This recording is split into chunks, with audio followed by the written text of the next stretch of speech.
தேனி மாவட்டம் உத்தமபாளையத்தில் அமைந்துள்ள தென் காளஹஸ்தி காளாத்தீஸ்வரர் கோயிலின் ஆன்மீக பயணத்தில் நாம் மேலும் சில அபூர்வமான தரிசனங்களை காண உள்ளோம். பொதுவாக சிவாலயங்களில் சனி பகவான் கருப்பு வஸ்திரம் அணிந்து காட்சி தருவார்.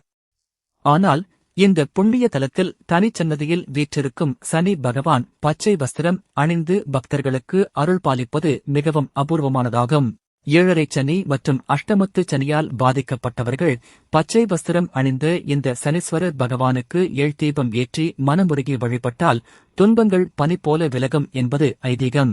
அடுத்ததாக பிரகாரத்தை சுற்றி வரும்போது அங்கே சப்தகன்னியர் எனப்படும் 7 கன்னிமார்களோடு காளி தேவியும் இணைந்து அஷ்டமாதர்களாக அருள் பாலிக்கும் அதிசயத்தை நாம் தரிசிக்கலாம். 8 திசைகளிலிருந்தும் பக்தர்களை காக்கும் இந்த அஷ்டமாதர்களை சப்தகன்னியர் மற்றும் காளி வழிபட்டால் வாழ்வில் உள்ள அத்தனை தடைகளும் நீங்கி குடும்பத்தில் அமைதியும் வெற்றியும் கிட்டும்.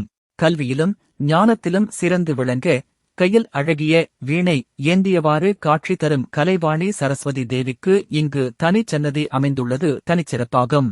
கையில் வீணையோடு அருளும் இந்த சரஸ்வதி தேவியிடம் மாணவர்கள் வந்து வேண்டிக் கொண்டால் அவர்கள் கல்வியிலும் கலைத்துறையிலும் பெரும் ஏற்றம் பெறுவார்கள் என்பது உறுதி.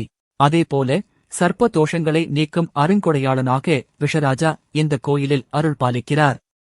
ராகு கேது தோஷங்கள் மற்றும் விஷ ஜந்துக்களால் ஏற்படும் பயம் நீங்க இவரை வழிபடுவது இங்குள்ள மற்றொரு தனிச்சிறப்பாகும். இத்தனை அற்புதங்களையும் சிலிர்ப்பூட்டும் வரலாற்றையும் தன்னகத்தே கொண்டுள்ள உத்தமபாளையம் காளாத்தீஸ்வரர் ஞானாம்பிகை கோயிலுக்கு நீங்களும் உங்கள் குடும்பத்தோடு சென்று ஈசனின் முழுமையான அருளை பெறுங்கள். இந்த ஆன்மீக தகவல் உங்களுக்கு பிடித்திருக்கும் என்று நம்புகிறேன். இந்த வீடியோ உங்களுக்கு பயனுள்ளதாக இருந்தால் லைக் மற்றும் ஷேர் செய்யுங்கள். இதேபோன்ற மறைக்கப்பட்ட வரலாற்று அதிசயங்களையும் ஆன்மீக ரகசியங்களையும் எளிமையாக தெரிந்து கொள்ள நமது டைப்போபீடியா சேனலை சப்ஸ்கிரைப் செய்ய மறக்காதீர்கள். Small tips, big impact. ஓம் நமசிவாய.